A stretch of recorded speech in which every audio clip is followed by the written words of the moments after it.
1924 yılning yer jahonni zulmat qoplagan bir kechasi Abduqodir Domollam o'z kutubxonasida o'tirib ilmiy mutolaa qo'yniga cho'kib ketgan edi.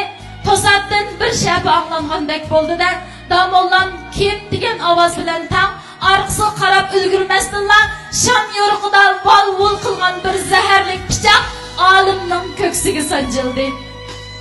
Domollam susqina emrab o't qashdek gilam ustiga yiqildi. Vatan, millat ishqida o't bo'lib ko'ygan bu yolqinlik yurak bu ajallik zarbidan qansirab asta-asta so'qishdan to'xtadi.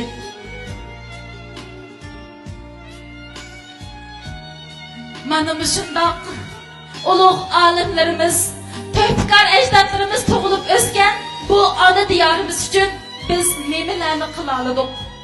O'zimizning millat oldidagi, davr oldidagi farzini ham qarzini qanchalik ado qila oldik? Biz qachongacha shundoq nodonlik va jaholat ilkida yashaymiz? Qachongacha mudhish uyqudan uyg'onmay uxlaymiz? Qachongacha o'rinliq, erinchak bilan xor zabunlikda yashaymiz? Savoqdoshlar, mana bu maktab, mana bu zulmatda qorong'uligida tamtirab yurgan dillarga yo'riqlik ato qilib, qalb saynosidagi mudhish mahkumlik bilan kasobat zulmatini yo'qotadigan ilm ma'rifat koni. Sizlar ilm ma'rifatning koni bo'lgan bu go'zal maktublarni zodi qandoq ko'rasizlar?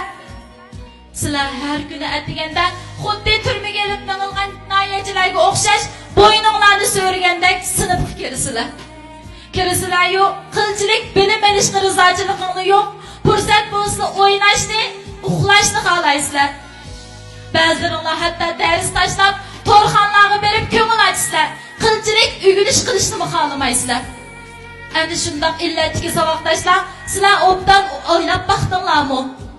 Biz nemandoq nodon, nemandoq go'l, olam bino bo'lgandan tortib, yaratquchining marhamati, himmati bilan bildirilgan shu ilmlar, koinotning sirlari, tilsimatlari ochib berilgan shu bilimlar so'zlangan kitoblarni nemish qo'qishni xohlamaymiz. Shu bilimlar bilan aqliy ko'zimizni ochib, o'z kallamiz orqali nemining to'g'ri, nemining xato, nemining haq ekanligini nemishqa bilishga oldirmaymiz. Savoqdoshlar, bu bilimlar qandoqdir biror davlat va yoki biror millatga yolg'iz tava emas, u butun dunyodagi insonlarga o'rtaq mansub bo'lgan, tang bildirilgan eng oliy maishat emasmi? Biz nemishqa shu bilimlarni olishni xohlamaymiz, nemishqa bu yo'lda izlanishni va o'zligimizni tepishni xohlamaymiz.